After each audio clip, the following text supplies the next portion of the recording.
China's strategy. I now request Mr. Guruswamy, Mohan Guruswamy, to talk to this audience. I don't have to tell you, I think everybody knows him. He is quite well known in the kinds of things that he does. Distinguished columnist, author of several books. I don't want to take away time. Thank you very much for coming here and being with us. Mr. Mohan Guruswamy. Good afternoon. Thank you for inviting me here. It's always nice to come to Bangalore. It's a good break from Delhi. Delhi, Lata was saying, is one of the most cynical places in the world. And Bangalore is full of optimism, so it's nice to come into optimism. I was asked, day before yesterday, I was interviewed by a Swedish TV channel, and they asked me what India's favorite pastime was. And I said our favorite pastime is discussing economics. Because everywhere you go, you sit in a train, you meet in an airport lounge, the first thing people start talking about is economics, what's happening to the economy, etc.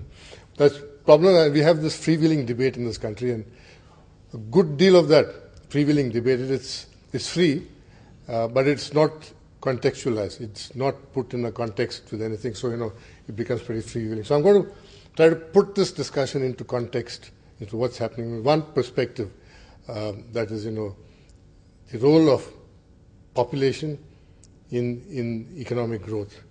In 1964, when the Russians were thinking of doing a preemptive strike on China's nuclear installations, Chairman Mao was told about it, and Chairman Mao said, "Don't worry, because in the end, the bomb won't kill the people will kill the bomb." And facts prove that in China, population did the trick for them, and doing the trick for others also, including us. And I'll illustrate this with the example of Japan. Japan was, after the war, this population pyramid was pretty much shaped like this. This is the people under 15 years old. This is the major contributory phase of life, 18 to 60, when you're working, you're saving, you're consuming, etc.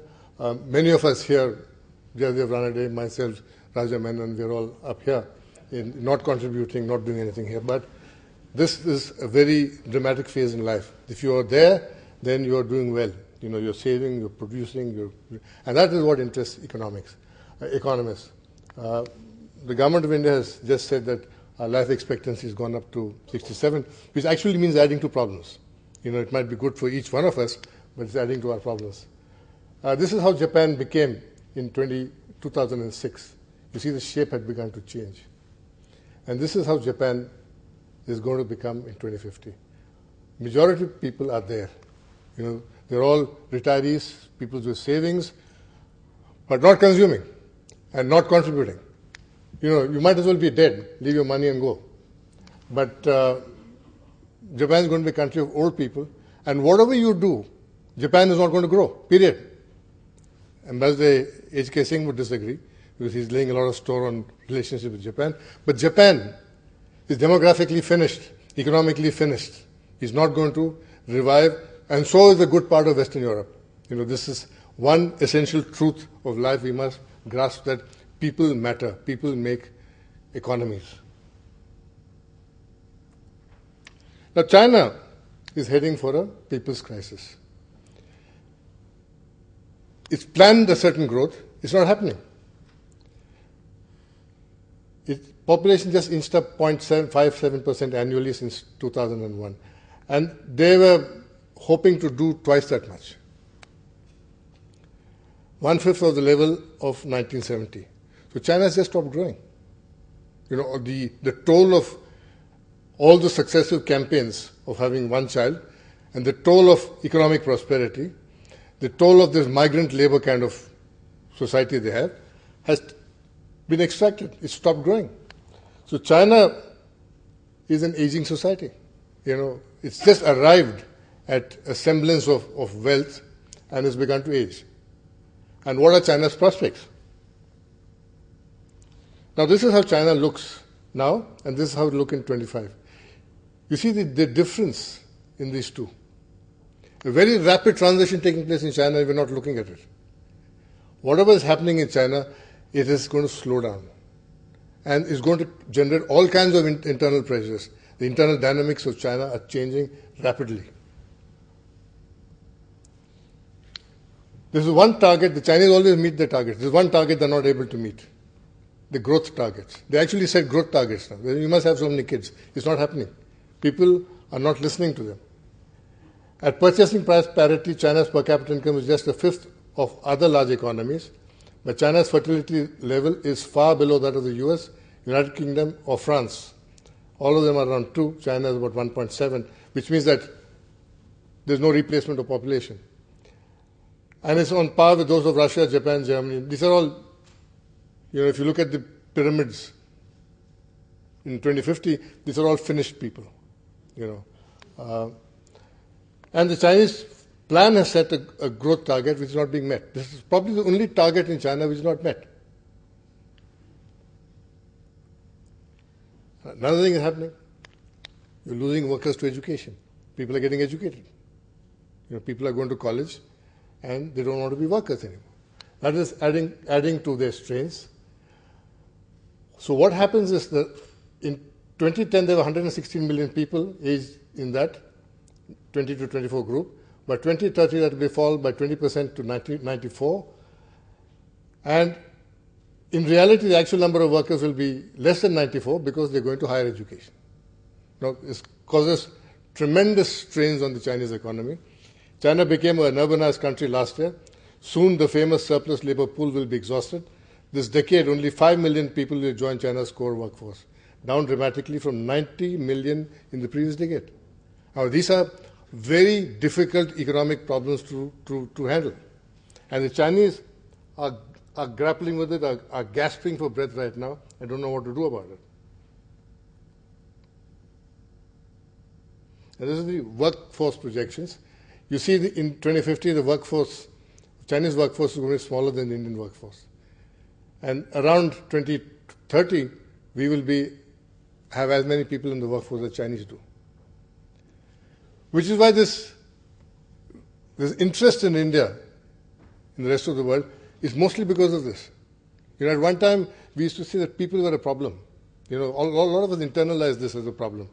In 1960-something, when I was studying economics, there was this book by a man called Paul Ehrlich. He was a professor at Stanford, who wrote this book about the future crisis, hunger crisis of India. And then in the cover, he had a picture of a woman and a child, both of them are dying, and they said this will be in the center of Delhi.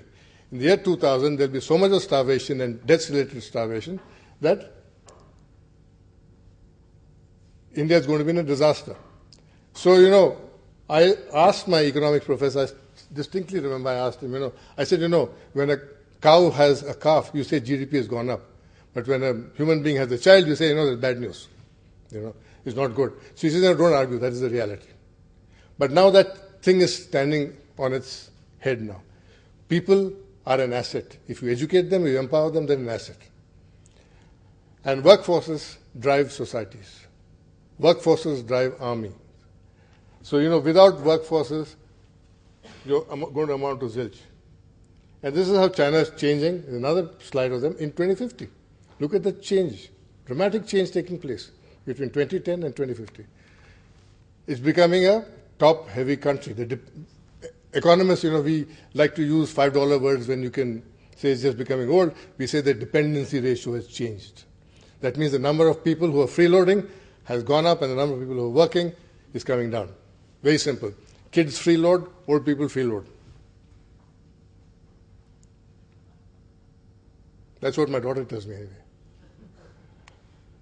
China already has 180 million people over the age of 60. And this will reach 240 million by 2020 and 360 million by 2030. And by 2050, 45% of China will be old. It's a graying country. And life expectancy is going up because healthcare is improving, they're eating better food. Chairman Deng gave them the iron bowl, so they're all happy, well-fed, getting older. Wonderful. This should be good news to Indian strategists that China is getting top-heavy. the implications of aging is that the demographic dividend it enjoyed in the last 30 years is now exhausted, finished, kaput. 1980 to 2010, the effect of having a favorable population accounted for 15 to 25% of the per capita GDP growth. People made a difference to per capita. It's happening in India. From 1991, we have these dates, saying 1991, reforms began. Dr. Manmohan Singh came from the South-South Commission after he wrote this big report on how socialism will save the world and how globalization is an evil. And then he came and discovered in 1 month that that is not the case and that we must open our economy. So we give that as a point of inflection. Nothing to do with it. Population reached a certain level and was growing. So, all these number of fathers for liberalization, suppose the population are shrinking, that would be an orphan. But now all these guys are claiming ownership of it, which is wonderful. Somebody has to claim ownership. So they claim ownership. But it has nothing to do with them. It has to do with that there was an economic, there was a demographic dividend which paid off. And China is just coming to an end of that period. Has just come to an end of that period. So what's going to happen? Can do things no more on the cheap. Now the population share of 30 to 50, highest savers will drop from 50% to 46% in 2020 and drop to 40% in 2030 and 32% in 2050. So China again is in difficulty here. So whatever China does, it's got to sort out problems in the neighborhood, it's got to reach a certain level of, it has to do now. That window of opportunity which it has vis-a-vis, strategic window of opportunity vis-a-vis countries like India, we're all constantly jumping around, doing this exercise, that exercise, running around, talking about, wanting a place in Security Council, etc., etc. You've got to sort it out now. Because after 2030, it's going to be too late. India's economy is going to go on a different trajectory. Now, I'll sum up what I said so far by showing you two graphs here. China's population going off, annual population growth dropping off to 0, and this is that cohort which is shrinking. So there's no more business as usual. Next 20 years, the ratio of workers to retirees will move from 5.5:1 to just 2:1. And the tax burden, if you have to meet the GDP targets, has to increase by 150%. It's not going to happen. Now this is the good news to China and India. The great thing about India is that all our successes are built on failures. Government of India set demographic targets. At 2000, we will have stable population. Nobody in India listens to them. It didn't happen. Stable population in India is going to come in 2067. I've done a long paper on it. It's just been published. 2067. That's the good news. The bad news is that Bihar and UP will keep growing till 2090. That means their population growth. And the South has stopped growing already. Kerala has stopped growing. In another 10 years, the whole of the South will stop growing. But on a macro situation, India is in good shape here. Number of people under the age of 15 is 31%, better than China's. And that is important because this workforce, this is already 2014, will start coming into the workforce here. So this is the period 2020, 2022, where our dependency ratio starts improving substantially over China. And China gets more and more burdened with 60% dependency ratio by 2050. And this is why serious economists, merchant bankers, people all over the international institutions, they all look at this. They don't look at what's happening inside our economy because, inside our politics, because this actually is going to drive the economics. And where is the workforce going to come from? Look at this dramatic shift in workforce in India. So this is the workforce of the world. And this Indian growth of workforce, therefore has to be the factory of the world, is going to be changed here. And these are overall dependency ratios. And what's going to happen in the neighborhood is that by 2050, only Thailand, the Philippines and India will be growing nicely and merrily. The rest will all be shrinking in the neighborhood. And this is the real GDP projection, growth projections come from the OECD. India is going to average 5.9 from that period, and China is going to average 5.6. China's average GDP growth is going to be lower than India's. Because, simply because of demography. Simply because of demography, nothing else. But China remains twice as wealthy as India. It will be twice as wealthy as India. And this actually makes a lot of difference. Because the tax GDP ratio of China is going to go up. Tax GDP ratio depends on your income, personal individual income. If you don't have incomes, you can't be taxed. In India, of course, that's not true. You have incomes, you can't be taxed. But generally, as a rule. So if you go to have a good tax GDP ratio, this has to go up. It's not going to go up because this actually is your index of power. How much of power a government has is how much of money he's got in his pocket. You don't have money, you can jump around, but you're not going to have power. So this differential is going to remain. And this is going to be the coming economic order. China is going to be in 2050 the biggest economy in the world. It's already going to be there, cross over the US, and that gap will open up. And India will start climbing very fast, go past the US, and be number 2 to China. Matter of fact, many people, Professor Richard Fogel, who's a Nobel Prize winner and did a seminal paper and study in population economics, has actually said that India's GDP in 2050 will be bigger than China's. Citibank has said that India's GDP will be bigger than China's in 2050 on a PPP basis, because that's what really matters. I always laugh that it helps to have an Indian as the head of Citibank. But this is being speculated by many people already. This is the trend in GDP at real terms. It doesn't change very much. India and China are still there at the top. But in this period, something else has happened to China. This is a very significant thing which has happened. The current account surplus has been dropping. In 2007, it was more than 10% of GDP. Last year, it has shrunk to 2.8% of GDP. The IMF predicts that it will be 2.3 this year, and it will be the smallest since 2001. Now, current account surplus actually doesn't depend on how much you can export. It actually depends on how much the other guy is consuming and from whom he is consuming. So the US has begun to consume less. Europe has begun to consume less because their economies are flattening off. And this has hit China. So that big drive for GDP growth is not going to be there. So you're being hit by one whammy, that population is slowed down, and now this is happening to them at the same time. So if I were a Chinese economic planner in the Chinese Ministry of Economics, I'd be very worried about how to get out of this. In India, we don't worry about these things. We stumble on things accidentally. We didn't even know that our GDP is going to grow at 7% till we arrived there one day. And people kept saying, why is it happening? But Chinese worry about these things. They think of the future. They've told us how they think of the future. But even then, in the thinking of the future, can't really do much because there are factors beyond their control. Now, the importance of China is the biggest trading partner of the top 6 G20 nations. Japan, Australia, South Korea, Russia, India. Number 1 trading partner. Number 2 trading partner of Canada, US, Indonesia, Mexico, Brazil. China's share of world exports going up to about 14% now. So it's a very important player.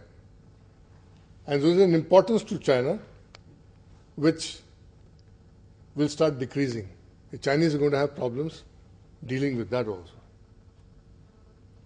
Now, I keep talking about how important exports, net export contribution, this is the yellow bar, how important it is to GDP growth. It adds 2.5% to China's GDP growth. 2.5%. Without that export market, GDP surplus, you're going to be in difficulty. Not only that, the Chinese have a different way of calculating GDP. The Chinese calculate GDP on the basis of investment, how much money they put into it. And in India and other countries, we consume, we calculate on consumption, how much we actually consume. So there is already a 2% lag in what they say and what is happening by our calculations. So actually India's GDP growth rate is pretty much where Chinese GDP growth rate is, has been there, but we calculate things differently. So exports is tapering off, and this is why is the bad news. All our growth has been built on this fellow living beyond his means. And you see this year 1974 as a very critical, important year for economists, because that is the year Richard Nixon de-linked the dollar from the gold standard and said one day, what is gold? It's got nothing to do with this. And then this actually meant in practical terms that you keep printing dollars. Any amount of dollars you can keep printing. So when they're in trouble, they just go and print dollars. When they go to war in Iraq, they just go and print dollars, And Chinese also have these trade surpluses. They export to the US. They don't know what to do with the money. They leave it in American banks. The Americans then lend it to their consumers, who then buy Chinese goods. So the relationship is, when an American economist said this, the relationship between a drug addict and a drug peddler. America is a drug addict, and China keeps giving him more drugs and says, okay, here's some more money, buy some more drugs. So this American trade deficit, he started going up, decreasing. This is Mr. Obama's declaration of war on China. When Obama said in 2008 that I will close the trade deficit down with China, I will devalue the rupee, he was actually declaring war on China. Because Chinese growth depended on this. Because the US trade surplus exceeds China's deficit with other countries. It's the US which gives China its trade surplus. And he declared war on China. And that is going to continue. Not only that, he also started devaluing the dollar by about 4%. That's a targeted devaluation every year. So what really happens is it puts China under strain. Its surpluses of reserves of 3.8 trillion are sitting in American banks, and the dollar has begun to devalue at 4%. So theoretically, 25 years from now, the reserves will be dust. So if you're China, what are you going to do? You want to take it back to China, you'll have hyperinflation. So you go and give it off to people. You give it to the Pakistanis, you give it to Afghanistan, you give it to whoever wants, And they've offered us 300 billion now, saying that, we'll build infrastructure with it. Because they have a problem parking their money. Sometimes, this is like diabetes, too much of sugar. So you don't know, you've got to get the sugar out of your body, you got to give it to other people. So they are in difficulty about what to do. So people who see the reserves as a strength are actually very foolish and short-sighted, because too much reserves is actually bad. And I was invited to Chinese Economic Society the year before, and I spoke about China's reserves, and the Chinese Vice Minister for Economics was there, and I asked him, I said, Mr. Minister, some future date, you will have to answer this question to history as to why did you screw your working class, gave low wages, extracted high productivity, make them work 10, 12 hours a day, and gave all the surplus to America. You have to answer that question. And Chinese are grappling with that now. They're saying, how come we are not prosperous? How come, you've got so much money sitting abroad, why is it not coming back to us? Because you bring it back, you'll have hyperinflation. And you're stuck with money in somebody else's banks. Now this is the chart which you should notice how this import deficit is coming down in the OECD countries, America and all these other guys. You see how the global imbalances, this trading system was built on global imbalances. That some people had huge deficits, some people had huge surpluses. It was not supposed to be that way. When Lord Keynes designed the Bretton Woods Compact, he said that countries will have the good sense to balance their trade. But since 1974, we've not had the good sense, and the United States has not had the good sense not to print more dollars and go to war, and the Chinese started piling up reserves. So between these two, they poisoned the world economic system, and now this is slowly getting remedied. So this global balance is coming back. It'll start coming back even further. Now, last month was very interesting. It's the first time since 30 years, 1995, China had a trade deficit for the month. Now, is this the point of inflection? He had a trade deficit of $23 billion in 1 month. It's never happened in China before. It's happened now. Now, maybe this conference has come on a critical date. We are maybe at a point of inflection that this trade surplus is not going to continue at the old level. Surplus with the United States fell 34% to 9.2 billion, and with EU to 9.2 billion by 25%. This was a trade surplus in 2013 with the US, and that has begun to drop.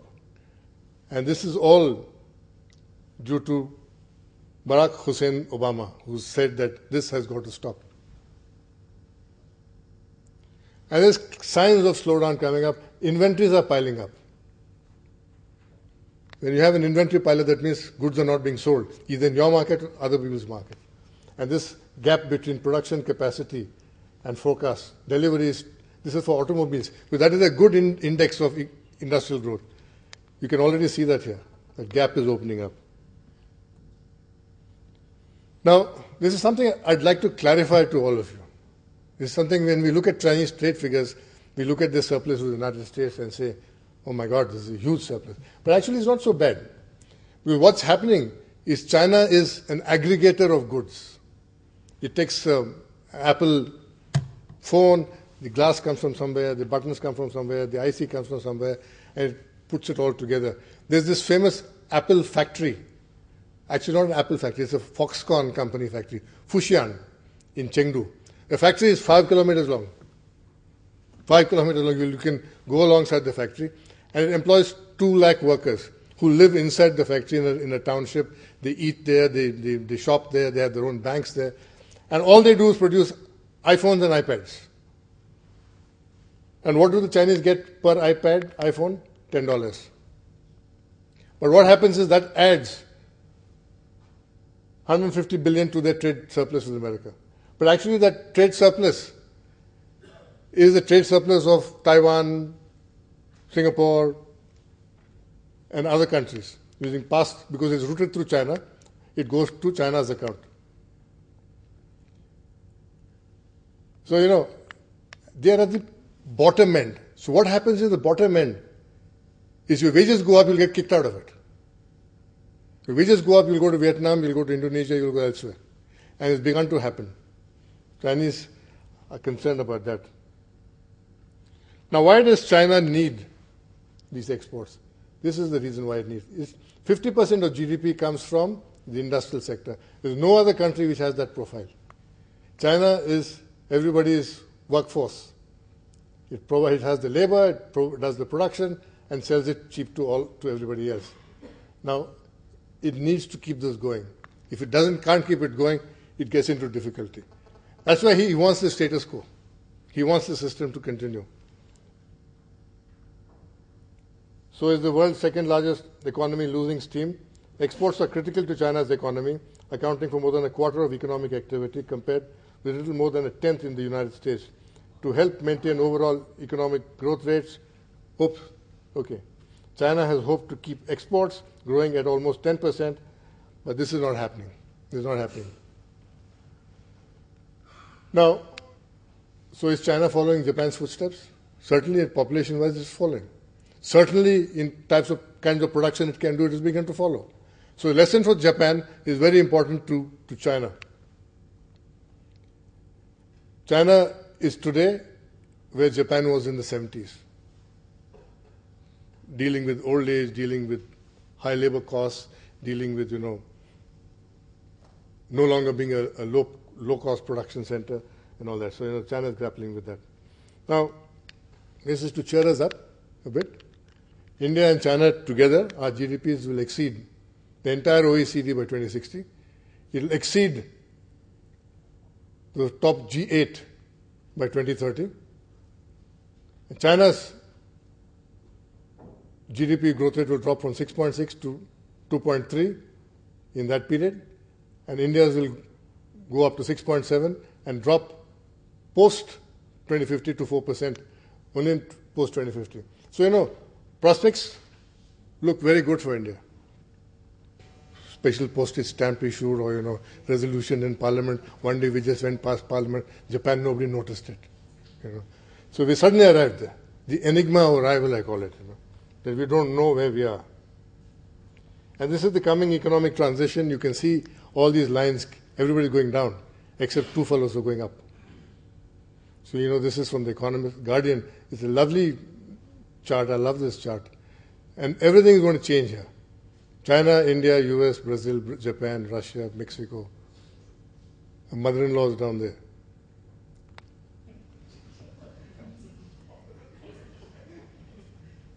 And this is the numbers. Thank you very much.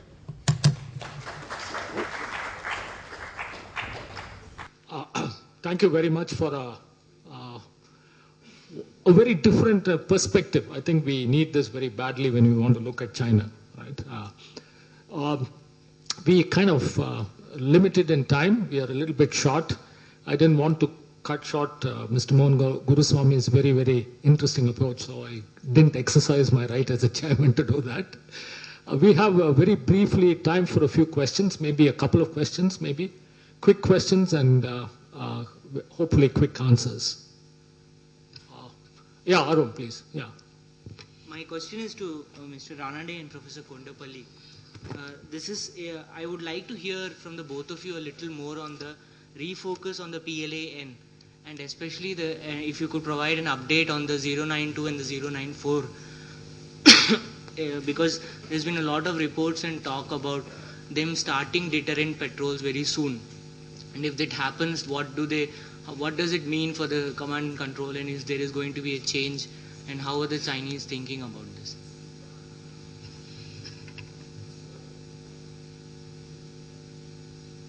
On the 092, 094, the Han class, the new SSN based on Victor 3 design, and the 094 based on the Chin class. This is a Chin class. Well, we are not very sure about the regular patrols because we haven't seen the SLBM really successful. The Julang 2 is a successful venture for the land-based version, successful for the sea-based version now. Although some US naval intelligence reports have suggested that they have conducted three times such tests, and so there is still the developmental aspect, which is so we are not very sure about the regular patrols by the Chin class as of now. And the other SSN is also under development. Currently, they only have the Han SSNs. So on the regular patrols, it is a big if as of now. And since these are, especially the SSBN is with nuclear roles, it is they are very cautious on that kind of. Even the Shia class of SSBN was seen mostly at the home ports. Every 3 months, it is reported, it is detected by the satellites. So on the regular patrols, it is a big if as of now, but possibilities will be different. But the larger question is on the PLA and the party and the government. We have seen the seafaring faction within the Communist Party emerging. We have seen that the Maritime Silk Route idea, the South China Sea, East China Sea, West Pacific, Indian Ocean, also these have become very, very acute in the debates within China on the PLA party government role. So I think unlike the Mao Zedong's era, where continental focus was the major focus, now we see the seafaring faction within the party and the PLA becoming very active, which also means we have some implications for the Indian Ocean region. Just to add a point to what Dr. Kondapalli said, at the 18th Party Congress and the NPC session, in fact, the Vice Chairman of the Central Military Commission made it clear that a larger portion of the budget would go to the PLA Navy and to the PLA Air Force. And within that, in fact, at the latest increase in defense budget, they re-emphasized that a large chunk out of that allocation would go for R&D, for defense R&D, particularly for aircraft engines. So that is what trend we are seeing. As far as patrolling, etc. is concerned, I think it would be correct to say that the number of patrols in the South China Sea and outwards has increased, the frequency, and the activities along the borders, all the borders, by the PLA ground forces has also increased. And here we are noticing more and more integrated joint operation kind of exercises that are taking place.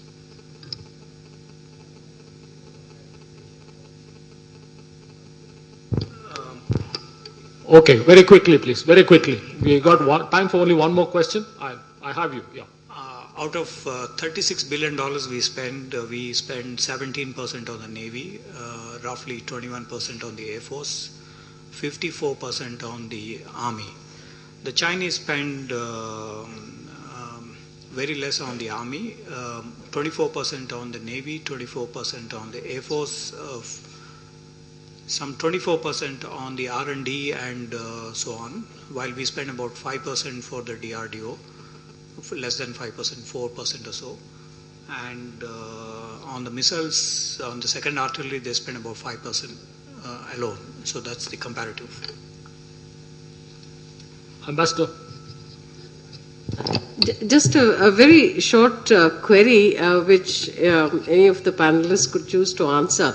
There was recently a defense dialogue that India and China held, and I think this is part of an ongoing series. And it was curious to see that while we had the defense secretary on our side, I believe it was the number 2 in the PLA on the Chinese side. Can anybody try to explain what this signifies? Thank you. Any of the panelists want to take a shot at it? Yeah. 7 dialogues so far, annual dialogues. It started with Pranab Mukherjee, the defense minister, then in May 2006, concluding an MOU with the defense establishment in China. At that time, the problem was who should be heading the dialogue process. And I think in our typical this thing, we looked at who has to head the other side. In the case of India, the defense secretary, because he is answerable to a lot of defense establishment under our constitutional. In the case of China, the debate was between a major general and a lieutenant general. And that took some 3 years on the Chinese side to finally come up with a solution. And a lieutenant general was appointed for the. Sometimes it was Deputy Chief of General Staff who heads the meeting, and other times they were able to bring in another person. So this was the confusion in terms of the ranking and who is the next contact person on the other side in China. So we had these annual dialogues, but I think it is more cosmetic. What is important is the content of the dialogue. But even on this, we haven't really moved forward, except that we had some discussions related to hand-in-hand joint operations. We have had Army, Navy, Air Force, some discussions related to what could be done in this. Especially on counter-terrorism related issues. I'm sorry to interrupt. My question is specifically on the cosmetics. Why do we feel the defense secretary from India with the number 2 of the PLA? Would the reverse be acceptable? Because they don't have a similar defense secretary level in China. Ours is a system different from theirs. Generally, the Deputy Chief of General Staff used to be the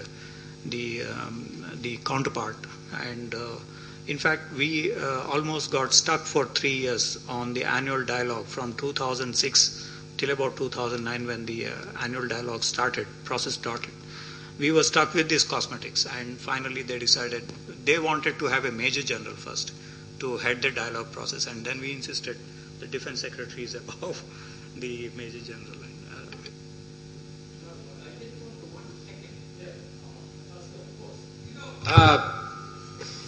When I was in Beijing,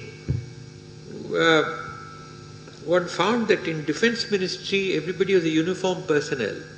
So there's a huge, as Srikanth said, a huge difference in systems. But I totally agree that without casting any aspersions on any defense secretary, I wonder whether we get into strategic issues. I mean, I'd like to be informed on that. And put the Chinese in an explaining mode about what they mean by, by their contradictory statements. That is the sort of dialogue we should really be having with the Chinese. I presume it's happening at the NSA level.